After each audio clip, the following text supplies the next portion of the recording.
大家好，欢迎来到我的小博客。Hi guys, welcome back. Today we're going to talk about one of the most confusing and interesting problems of Chinese language, of learning Chinese language.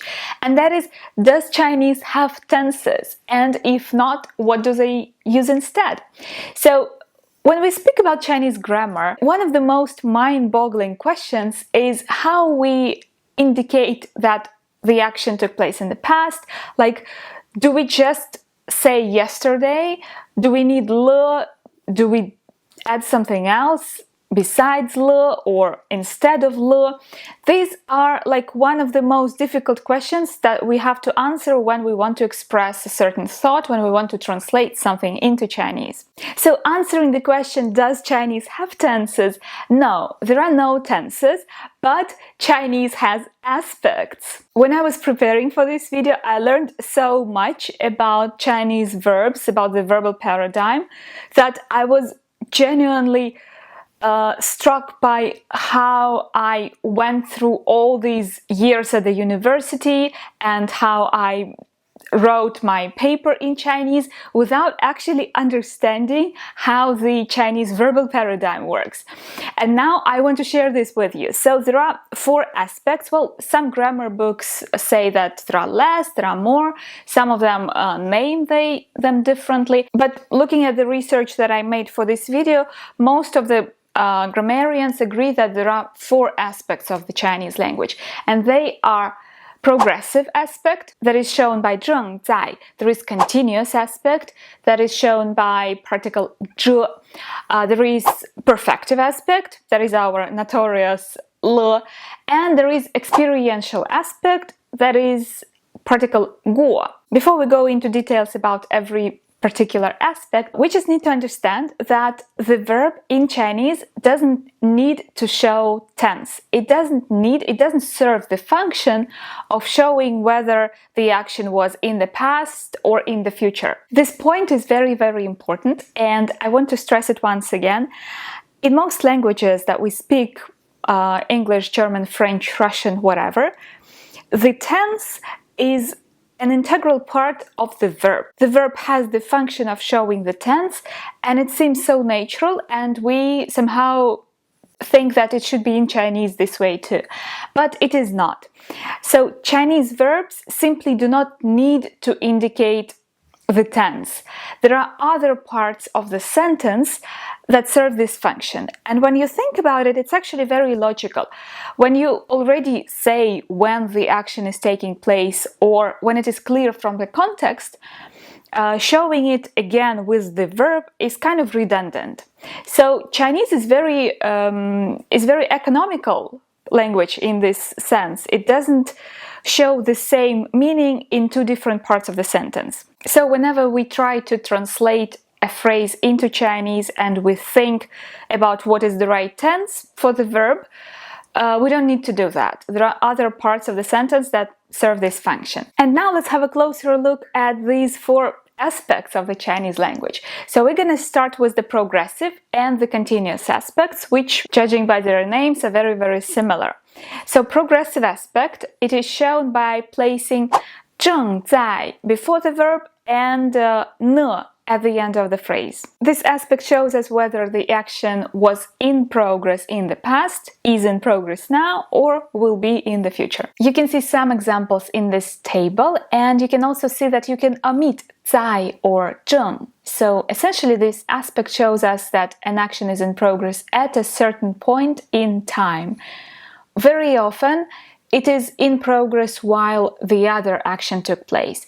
In the first example, 下午我正睡觉呢，他就打电话来了. So he called as I was sleeping. The sleeping action was in progress, and at that time, during that time, something else happened. He called me. If we want to negate, say that the action was not taking place, was not in progress at a certain time, we can use both 不是 and 没有。我不是在看电视，我在写作业。I am not watching TV, I am doing my homework. 没有 is also possible, and it doesn't matter whether we are referring to the past or present. 老张，真对不起，这么晚给你打电话，你在睡觉呢？没关系，我没有在睡觉。So 不是 and 没有 are both okay. If we have a prepositional phrase before the verb, the proper word order will be the following. First we have 正在, indication of progressive aspect. Then we have preposition with the noun, and then we have the verb. 我正在给你写信。I am writing you a letter. So this is the so-called progressive aspect. It's very similar to English when we say I am doing something, I was doing something. Now things get a little bit more complicated when we progress to the continuous aspect. And these two are not synonymous, they are not the same, they're different. And continuous aspect is also sometimes called durative aspect. It is shown by particle 着 after the verb, for example, 看着,走着,说着. So continuous aspect is used for static actions that last for a certain amount of time. 你看教室的门开着呢，老师应该在的吧？ Look, the classroom door is open. The teacher must be in. So 门开着, the door is open. It is continuously open. It is in a static state of being open. It is not an action in progress. It's not like somebody's opening the door. It's a state of the door being open. So we use 开着. I remember how one of my Chinese teachers was explaining this aspect to us, and I think this comparison is very accurate. So imagine you're looking at a photo. In this photo you can see that, for example, the door is open, somebody's laughing, somebody's riding a bike. You don't see the action progressing, but what you see is a static point, just one single point in time when this action is taking place. So this is your continuous aspect. 墙上挂着一幅画. There is a picture hanging on the wall. We have the verb 挂, which in this case means is hanging. We can't use progressive aspect. Hanging is not an action, it's a state. So we use continuous aspect. 挂着. 她穿着一条小黑裙. She's wearing a little black dress. Be wearing is a state, so we use 着, we use continuous aspect. 小王的眼睛闭着, 我想他在睡觉, 所以没有跟他打招呼. 小王's eyes were closed. I thought he was sleeping, so I didn't greet him. The good thing about this aspect is that it is quite idiomatic, which means that it's better to learn it in specific situations and to learn specific verbs that go usually in the continuous aspect. The most common situation when you're going to need this aspect is to indicate a manner or a state in which another action takes place. 他笑着说对不起. He said, I am sorry, smiling. Or while smiling, he said, I'm sorry. 他喜欢站着吃饭.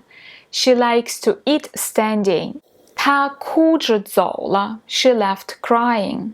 Colloquially, continuous aspect is also used with commands when the action should be going on for a little while. 我读,你听着. I read, you listen. 你们坐着,我马上回来. You sit, I will be back soon. 别客气,拿着吧. No ceremonies, just take it. 你们等着. You wait.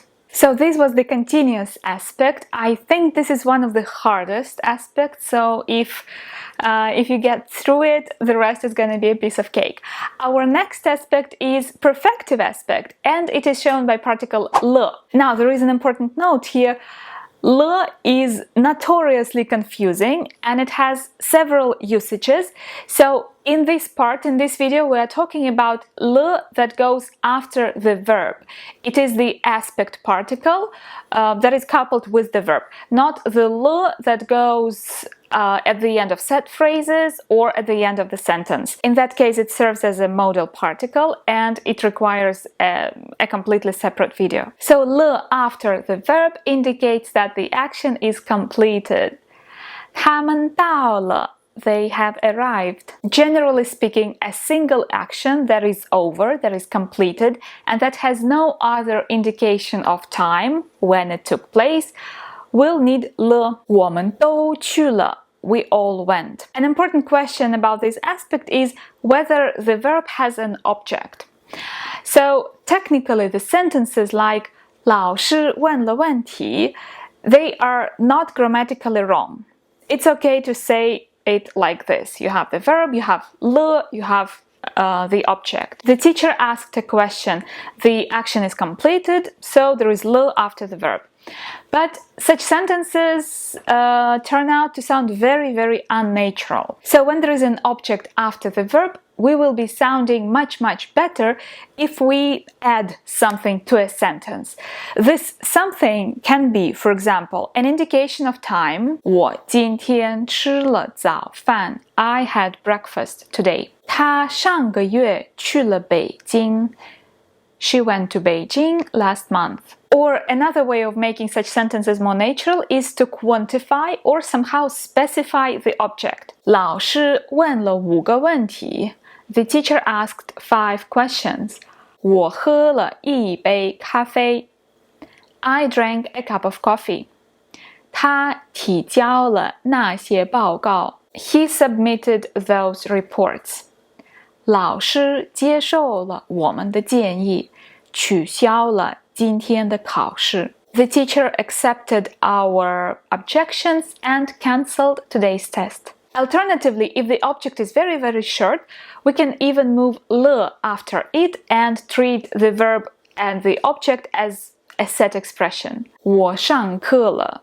I had a class. 老师问问题了. The teacher asked questions. So once again, when we have this aspect particle 了, when we have the completed action, and when we have the object, the rule of thumb is do not leave this object naked. Either specify it somehow, for example, with a measure word, or move 了 after it if the object is very short. So instead of saying 我买了车, go for 我买了一辆车 or 我买车了. And our last aspect for today is experiential aspect, which is shown by particle 过 after the verb.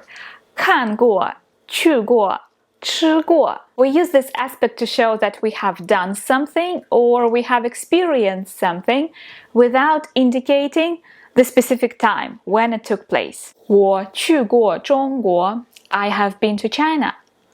我没有吃过四川菜. I have never tried Sichuan cuisine.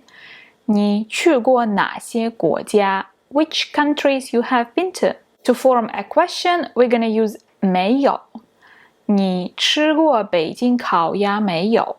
Have you tried Beijing duck? 没有吃过.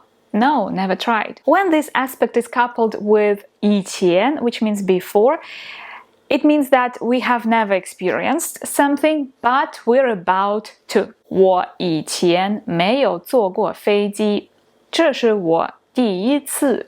I have never flown on an airplane before. This is my first time. So these 4 aspects are the answer to the question whether Chinese has tenses.